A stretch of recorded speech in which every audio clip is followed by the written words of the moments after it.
Hello, ഇന്ന് ശനിയാഴ്ച നമ്മൾ കോഴിക്കോടുള്ള പ്ലാനറ്റോറിയത്തിലേക്കാണ് പോയത്. മക്കളെയും കൂട്ടിയിട്ട് അവിടെയുള്ള കുറച്ച് കാഴ്ചകളാണ് ഇന്ന് കാണിക്കുന്നത്. എല്ലാവർക്കും ഇഷ്ടമായാൽ സപ്പോർട്ട് ചെയ്യുക, ലൈക്ക് ചെയ്യുക, സബ്സ്ക്രൈബ് ചെയ്യാനും മറക്കല്ലേ. നമ്മൾ ആദ്യം പ്ലാനറ്റോറിയത്തിൻ്റെ ഉള്ളോട്ട് കയറി. ഒരുപാട് ആളുകളുണ്ടായിരുന്നു. എല്ലാവർക്കും ലീവുള്ള ദിവസമായതുകൊണ്ട്, ശനിയാഴ്ച ആയതുകൊണ്ട് ഒരുപാട് കുട്ടികളൊക്കെ ഉണ്ടായിരുന്നു. നമ്മളങ്ങനെ പ്ലാനറ്റോറിയത്തിൻ്റെ ഉള്ളിലേക്ക് പോയി. ഒരുപാട് കാഴ്ചകൾ. നമ്മൾ ആദ്യം അവിടെ ടിക്കറ്റ് എടുക്കണം. ടിക്കറ്റ് 90 രൂപയാണ് ഒരാൾക്ക്. അങ്ങനെ ടിക്കറ്റൊക്കെ എടുത്ത് ഓരോ സെക്ഷനായിട്ട് കാണാനുണ്ട്. ഒരുപാട് പഠിക്കുന്ന, ഒരുപാട് നമുക്ക് അറിവുകൾ തരുന്ന ഒരുപാട് കാര്യങ്ങൾ നമുക്ക് അവിടെ നിന്ന് മനസ്സിലാക്കാനുണ്ട്.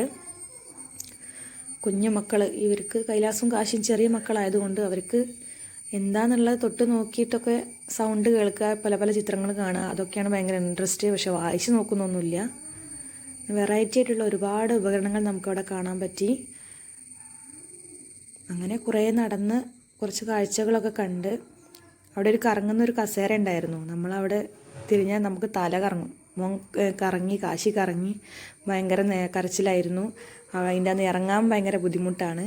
പിന്നെ പോയത് നമ്മൾ ഒരു എന്താ പറയുക, മിററിൻ്റെ സെക്ഷനിലേക്കാണ്. അവിടെ കുറച്ച് നിന്ന് പിന്നെ മുന്നോട്ട് പോയി. 12 മണിക്കാണ് നമുക്ക് ഷോ ഉള്ളത്. കഴിഞ്ഞാൽ 12:30 3D ഷോയാണ് ഉള്ളത്. നമ്മൾ വേറൊരു സെക്ഷനിലേക്ക്, ഗാലറിയിലേക്ക് പോയി. ഒരുപാട് വെറൈറ്റി കാണുമ്പോൾ തന്നെ നല്ല അത്ഭുതം തോന്നുന്ന ഒരുപാട് കാര്യങ്ങൾ നമുക്ക് മനസ്സിലാക്കാൻ പറ്റി. നമ്മുടെ ഭൂമി, സൂര്യൻ, ചന്ദ്രൻ ഇവയൊക്കെ എങ്ങനെയാണെന്നും അതിൻ്റെ ഓരോരോ പ്രതിഭാസങ്ങൾ, നമ്മുടെ ലോകത്ത് നടക്കുന്ന ഓരോരോ പ്രതിഭാസങ്ങൾ, അവയെക്കുറിച്ചൊക്കെ മനസ്സിലാക്കാൻ പറ്റി. അങ്ങനെ ഞങ്ങൾ കുറച്ച് നേരം അവിടെയൊക്കെ കറങ്ങി ഒരുപാട് കാഴ്ചകളൊക്കെ കണ്ടു. പിന്നെന്താ, അടുത്ത് നമ്മുടെ 12 മണിക്കാണ് നമ്മുടെ ഷോ, പ്ലാനറ്റോറിയത്തിൻ്റെ ഷോ ഉള്ളത്. അപ്പോൾ 12 മണിക്ക് അവർ പറഞ്ഞു പെട്ടെന്ന് വന്നോളി, ഷോ തുടങ്ങാനായിരുന്നു സെക്യൂരിറ്റി പറയുന്നുണ്ട്. അപ്പം നമ്മളെല്ലാവരും, കുറച്ച് ആൾക്കാരൊക്കെ ഉണ്ട്, നമ്മളെല്ലാവരും കൂടെ 12 മണിയുടെ ഷോ കാണാനാണ് പോയത്. അങ്ങനെ 12 മണി ആവാനായി നമ്മൾ അവിടേക്ക് പോവുകയാണ്. ഇപ്പോൾ എല്ലാവരും ഇതാ, കൈലാസുണ്ട്, കാശിയുണ്ട്, ഹസ്ബൻഡ്, ഞാൻ, അങ്ങനെ അവിടേക്ക് കയറുകയാണ്. അങ്ങനെ നടന്ന് കുറച്ച് നേരം മുന്നോട്ട് പോയി കഴിഞ്ഞാൽ തന്നെ അവിടെ എത്തും. അപ്പം നമ്മൾ അവിടെ കയറുമ്പോൾ നമ്മൾ ശ്രദ്ധിക്കേണ്ട കാര്യം, നമ്മുടെ മൊബൈൽ ഫോൺ സ്വിച്ച് ഓഫ് ചെയ്യുക. കാരണം മൊബൈലിൻ്റെ ലൈറ്റ് ഓൺ ആകുമ്പം അവർ ഇത് കാണിച്ചു തരാൻ ഭയങ്കര ബുദ്ധിമുട്ടായിരിക്കും അവർക്ക്. അതാണ്, അങ്ങനെ അവിടെ കയറുമ്പോൾ നമ്മൾ മൊബൈൽ സ്വിച്ച് ഓഫ് ചെയ്ത് നമ്മുടെ ടിക്കറ്റ് അവർക്ക് കാണിച്ചു കൊടുക്കണം, സെക്യൂരിറ്റിക്ക് കാണിച്ചു കൊടുക്കണം. അങ്ങനെ അത് കാണിച്ചു കൊടുത്ത് നമ്മൾ അവിടേക്ക് കയറി. പിന്നെ അവിടെ ഒന്ന് ജസ്റ്റ് ഒന്ന് കാണിച്ചിട്ടേ ഉള്ളൂ അവിടെ കയറുമ്പോഴേ. പിന്നെ നെക്സ്റ്റ് പോയത് 3D തിയേറ്ററിലേക്കാണ്. അവിടെ ഇതേമാതിരി സെക്യൂരിറ്റിക്ക് ടിക്കറ്റ് കൊടുത്തു. അങ്ങനെ ഒരു കണ്ണട തരും. നമ്മൾ 3D ഷോ, നമ്മുടെ കണ്ണട വെച്ചാൽ നമ്മുടെ അടുത്ത് വന്ന് നിൽക്കുന്ന പോലെ ഉണ്ടാവും. അങ്ങനെ മക്കൾക്കൊക്കെ പേടിയായിരുന്നു. ഞാൻ പറഞ്ഞു, പേടിയാണെങ്കിൽ കണ്ണട അങ്ങ് ഊരിക്കാളെന്ന് പറഞ്ഞ് കുറച്ച് നേരം അവിടെ കാഴ്ചകളൊക്കെ കണ്ടു. അങ്ങനെ നല്ല രസമായിരുന്നു. പിന്നെ പ്ലാനറ്റോറിയം എന്ന് പറയുമ്പോൾ അതിനുള്ളിൽ കയറുമ്പോൾ നക്ഷത്രങ്ങളെ നമുക്ക് ഓരോ വെറൈറ്റി നക്ഷത്രങ്ങൾ കാണാനും വ്യത്യാസങ്ങളൊക്കെ അറിയാനും പറ്റി. അങ്ങനെ നമ്മുടെ കോഴിക്കോട് നിന്നും ആകാശത്തേക്കുള്ള ഒരുപാട് കാഴ്ചകൾ, നമ്മുടെ മാനാഞ്ചിറ മൈതാനം, ഒരുപാട് കാര്യങ്ങൾ അവർ പറഞ്ഞു തന്നു. അങ്ങനെ പിന്നെ ആ ഷോ കഴിഞ്ഞ് ഞങ്ങൾ ഇറങ്ങി. പിന്നെ ഓരോ ഗാലറി, ഫിഷിൻ്റെ ഗാലറി ഉണ്ടായിരുന്നു. പിന്നെ ഓരോരോ വെറൈറ്റി കാര്യങ്ങൾ നമുക്ക് കണ്ട്. അങ്ങനെ വേറൊരു ഗാലറിയിലേക്ക് കയറുകയാണ്. അവിടെ പോയാൽ നമുക്ക് എന്താ പറയുക, ഇതേപോലെ ഓരോ കാര്യങ്ങൾ മനസ്സിലാക്കാൻ പറ്റും. അങ്ങനെ കുറേ കാഴ്ചകളൊക്കെ കണ്ട് കൈലാസ് ഓരോ സ്വിച്ച് പോയി ഞെക്കുന്നുണ്ട് എന്താണെന്ന് അറിയാൻ വേണ്ടിയിട്ട്, എന്താ അതിൻ്റെ ഉള്ളിലുള്ളത്. പിന്നെ നല്ലൊരു ചിത്രം കാണാൻ പറ്റി. ഇതാ നമ്മുടേത് ബീച്ചാണിത്. ഓരോ ആളുകൾ പണിയെടുക്കുന്നതും മത്സ്യത്തൊഴിലാളികൾ കച്ചവടം ചെയ്യുന്നതും ബോട്ടിൽ പോകുന്നതും ഒക്കെ നല്ല അടിപൊളിയായിട്ട് നമുക്ക് കാണാൻ പറ്റി. അങ്ങനെ അവിടെ നിന്ന് ഞങ്ങൾ ഇറങ്ങി നേരെ പോയത്, കുറച്ച് മുന്നോട്ട് പോയാൽ നമുക്ക് വേറൊരു സെക്ഷനിലേക്ക് എത്തും. നമ്മൾ ഫിഷിൻ്റെ ഒരു സെക്ഷനിലേക്കാണ് എത്തിയത്. ധാരാളം അടിപൊളി നല്ല ഭംഗിയായിട്ടുള്ള നമുക്ക് ഫിഷിനെ കാണാൻ പറ്റി. എന്തു ഭംഗി, അത് കാണുമ്പോൾ തന്നെ ഭയങ്കര നമുക്ക് അവിടെ നിന്ന് പോരാൻ തോന്നില്ല. അതിമനോഹരമായിട്ടൊരു കാഴ്ചയാണ്. പല കളറിൽ മീനുകളെ നമുക്ക് കാണാൻ പറ്റി. പിന്നെ ഷാർക്കിനെ കണ്ടത് നല്ല ഭംഗിയുണ്ട് ഷാർക്കിനെ കാണാൻ. അങ്ങനെ കുറേ നേരം നോക്കി നിന്നു, ഷാർക്കിനെയൊക്കെ കണ്ടു. പിന്നെ കുറച്ച് നേരം അവിടെ അങ്ങനെ നമുക്ക് അത് ഗ്ലാസിൻ്റെ മുകളിൽ തൊടാനൊന്നും പറ്റില്ല, അവർ പറയുന്നുണ്ട് തൊടുകയും ചെയ്യരുത്.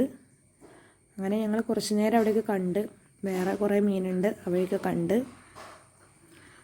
അങ്ങനെ ഒരുപാട് മീനുകളൊക്കെ വെറൈറ്റി മീനിനെയൊക്കെ കണ്ട് അങ്ങനെ അവിടെ നിന്നൊക്കെ ഞങ്ങൾ ഇറങ്ങി. ഇതൊരു ഫിഷ് ടാങ്കാണ്, അവിടെ ഉള്ളൊരു ഫിഷ് ടാങ്കാണ്.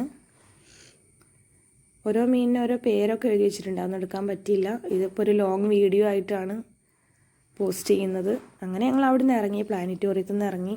പിന്നെ അവിടെ നമുക്ക് തൊട്ടടുത്ത് തന്നെ പാർക്കുണ്ട്, കുട്ടികൾക്ക് കളിക്കാനൊക്കെ ഉള്ള പാർക്ക്, ഊഞ്ഞാലാടാനും അങ്ങനെ ചെറിയ തോതിലൊരു പാർക്ക്. അവിടെയൊക്കെ പോയി കുറച്ച് സമയം പാർക്കിലൊക്കെ ചിലവഴിച്ച്. അവർക്ക് എവിടെ പോയാലും പാർക്ക് ആണ് അവർക്ക് കാര്യം. രണ്ടാളും ഊഞ്ഞാലൊക്കെ ആടി, കൈലാസും കാശി ഊഞ്ഞാലൊക്കെ ആടി കുറച്ച് സമയം അങ്ങനെ അവിടെ കളിച്ചു. ഇങ്ങനെ ഓടി നടക്കുമായിരുന്നു, ഓരോന്ന് കാണുമ്പോൾ എവിടേക്കാണ് ഓടേണ്ടതെന്നാണ്. അങ്ങനെ അവിടെ ഇവിടേക്ക് ഒരുപാട് ഓടിക്കളിച്ചു. കുറച്ച് നേരമൊക്കെ അവിടെയൊക്കെ സ്പെൻഡ് ചെയ്ത് പിന്നെ ഞങ്ങൾ ഫുഡ് കഴിക്കാൻ പോയി. നമ്മൾ കോഴിക്കോടുള്ള സാഗർ ഹോട്ടലിലാണ് പോയത്. നല്ല തിരക്കായിരുന്നു അവിടെ, കാരണം ഒരു 1:30-2 മണി സമയത്താണ് നമ്മൾ എത്തിയത്. അങ്ങനെ ഒരു 4 സീറ്റ് അവരെങ്ങനെയൊക്കെയോ ഒപ്പിച്ച് തന്നു. അങ്ങനെ ഞാനൊരു ചോറാണ്, അവർ 3 ആളും ബിരിയാണി ഓർഡർ ചെയ്തു. കുറച്ച് നേരം ഒരു 10 മിനിറ്റ് വെയിറ്റ് ചെയ്തു, വിശന്ന് വയ്യായിരുന്നു മക്കൾ. അങ്ങനെ ഞാൻ സാധാ ഒരു ചോറ് ഓർഡർ ചെയ്തു. നല്ല ടേസ്റ്റ് ഉണ്ടായിരുന്നു സാഗർ ഹോട്ടലിലെ ഫുഡ്. നമ്മൾ മീൻകറി, ഒരു പച്ചക്കറി, പിന്നെ 3 സൈഡ് കറികളുമായിട്ട്. പിന്നെ ബിരിയാണി ആണെങ്കിലും നല്ല അടിപൊളിയായിരുന്നു. ചമ്മന്തി, അച്ചാർ, തൈര്. പിന്നെ ഞങ്ങൾ നേരെ പോകുന്നത് നമ്മുടെ കാലിക്കറ്റ് ബീച്ചിലേക്കാണ് പോകുന്നത്. അങ്ങനെ കാലിക്കറ്റ് ബീച്ചിലൊക്കെ നമുക്ക് കാര്യമായിട്ട് പോകുന്നപ്പോൾ അവർക്ക് രണ്ടാൾക്കും കളിപ്പാട്ടം കിട്ടിയിട്ടില്ല. അപ്പോൾ അതിൻ്റെ ഒരു വിഷമത്തിലാണ് രണ്ടാളും. എവിടെ പോകുമ്പോഴും കളിപ്പാട്ടം വേണം. അപ്പം അച്ഛനോട് പറയുന്നുണ്ട്, അച്ഛാ കളിപ്പാട്ടം വേണം. അപ്പം അച്ഛൻ പറയും കളിപ്പാട്ടം വാങ്ങിത്തരാം. അങ്ങനെ പറഞ്ഞ് ഞങ്ങളിതാ കാലിക്കറ്റ് ബീച്ചിലെത്തി. അങ്ങനെ നല്ല വെയിലാണ്, ഒരു രക്ഷയില്ല, അത്രയ്ക്ക് വെയിലാണ്. അങ്ങനെ ഞങ്ങളവിടെ കാലിക്കറ്റ് ബീച്ചിലേക്ക് പോവാണ്. അവിടെ എത്തി വണ്ടി പാർക്ക് ചെയ്യണം. ഒരുപാട് ആളുകളാണ്, നമുക്ക് അവിടെ എപ്പോൾ പോയാലും നമുക്ക് തിരക്കായിരിക്കും. കാലിക്കറ്റ് ബീച്ചിൽ പാർക്കിങ്ങൊക്കെ കിട്ടാൻ ഭയങ്കര ബുദ്ധിമുട്ടാണ്. അങ്ങനെ കുറച്ച് മുന്നോട്ട് പോയപ്പോൾ നമുക്ക് അവിടെ ഒരു പാർക്കിങ് കിട്ടി. അങ്ങനെ രണ്ടാൾക്കും ചെറിയ 2 കളിപ്പാട്ടമൊക്കെ വാങ്ങി. വലിയ വിലേൻ്റെ ഒന്നുമല്ല കേട്ടോ, ചെറിയൊരു 50 രൂപേൻ്റെ 2 കളിപ്പാട്ടം വാങ്ങിക്കൊടുത്തു. പിന്നെ കുറച്ച് നേരം അവിടെ അധികം നിൽക്കാൻ പറ്റില്ല, ഭയങ്കര വെയിലാണ്. അങ്ങനെ ഞങ്ങൾ കുറച്ച് സമയമൊക്കെ അവിടെ നിന്നു.